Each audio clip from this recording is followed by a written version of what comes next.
a surprisingly good value.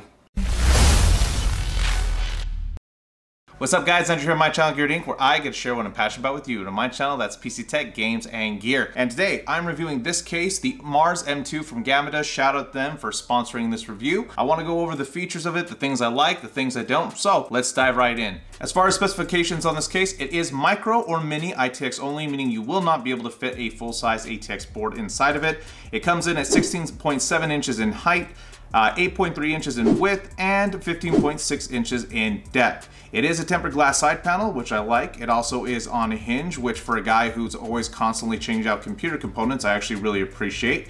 And then in terms of the rest of the case, it's got two USB 3.0s on the front, which I also appreciate, and one 3.1 Type-C, which is something that I wish more cases period included, so you didn't have to always have it with just your motherboard, basically.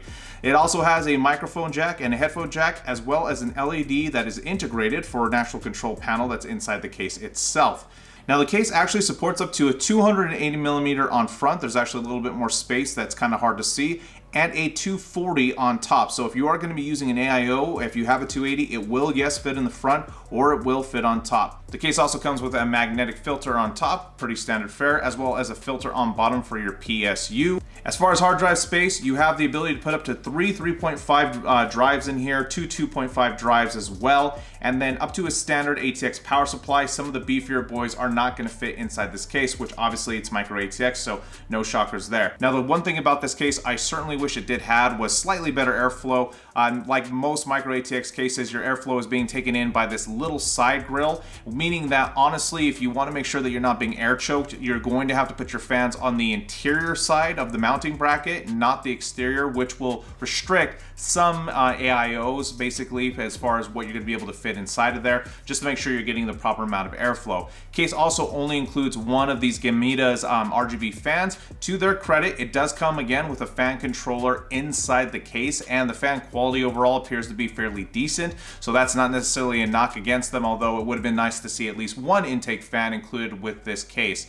Now in terms of comparing this to other cases in the class like the NZXT 510, honestly, I like this one more. I was even considering potentially changing all of my stuff into it just kind of for a change of pace, except I have a full ATX board and so it's not going to fit. As far as where this case comes in price, you can find it for around $64 depending on the website you're looking at. And honestly, for build construction, quality, all of that stuff, I think it's actually a really decent case. Like for around that $60, $80 marks, yes, you can find some full ITX case, but some people don't need that. Some people are looking for something a little more compact or, you know, in this type of form factor. I personally actually love the fact that everything like the USBs and that is all in the front of the case. Some people might hate that because obviously if you have the case in a displayed kind of position, your cables are gonna wrap around the front, but that honestly makes it kind of easy to hide those cables in my opinion, so you're gonna either take it or leave it. I also want to see kind of a high airflow basically designed for this case, or at least an option where this front panel can be removed and you can have one where there's nothing but fans essentially, or